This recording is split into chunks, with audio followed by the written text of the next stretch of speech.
everyone, if you're new to punch needle and feel like it's trickier than it looks, don't worry. In this video, I'll guide you step by step through the basics with Color Current's punch needle kit so you can stitch confidently. Let's start by threading your punch needle.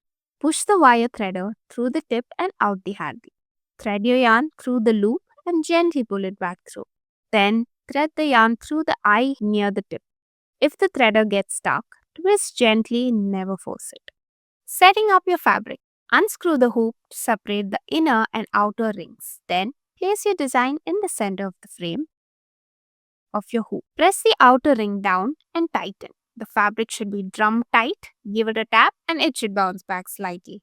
Types of stitches. There are two main stitch styles. Flat stitches made from the front look more like embroidery, and loop stitches made from the back create a raised textured effect. Adjusting needle settings. Now, depending on the texture you want, you can adjust your punch needle settings. Setting D gives short, tight loops, great for details, and setting A gives tall, fluffy loops, perfect for texture. Here's a comparison of all the settings.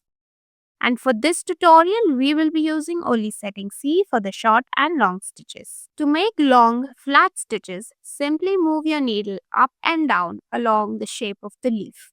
Make sure the needle's eye is facing up as you bring it up and facing down as you stitch it back in. This way, you'll be able to cover the shape with smooth flowing stitches in one go.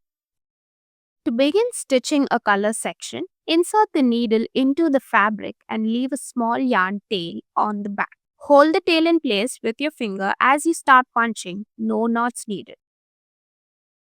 To stitch evenly, insert the needle straight in and pull it straight out without twisting or lifting too far, and keep the stitches as close to one another as possible to avoid gaps. Move the needle across the fabric by dragging it gently along the surface. Don't lift it too high or your stitches might go a little funky. And when you push the needle down, make sure you go all the way till the handle touches the fabric. If you don't, your loops will be uneven or too small and they can easily pop out. Also, keep the eye of the needle facing in the direction you want to stitch. So as you turn a corner, rotate the needle too. That keeps your loops forming properly. If your yarn keeps popping out, either there might be too much tension in the yarn or you're lifting the needle too much. Make sure to let the yarn flow freely from the ball and no tugging. Changing color. To change colors, push the old yarn to the back and trim it, leaving a short tail. Then thread your new color the same way, leaving a little tail at the end. No need to tie a knot, just keep punching like usual. Fixing mistakes. If you make a mistake, just pull the yarn out slowly.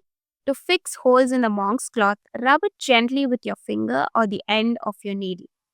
That resets the weave so you can punch over it again. Remember, keep your stitches even, make sure the yarn tension is loose, and don't stress. Mistakes are part of the process. Finishing your piece. Once you're done, flip the piece over and trim any long yarn tails. Then apply a thin layer of fabric glue over the stitched area to hold everything in place. You can either fold and glue the excess cloth to the back or trim it off completely. You can frame your piece in a hoop or turn it into a pillow. There are so many ways to style it. If you found this video helpful, give it a like, and if you have questions, drop them in the comments. We are here to help.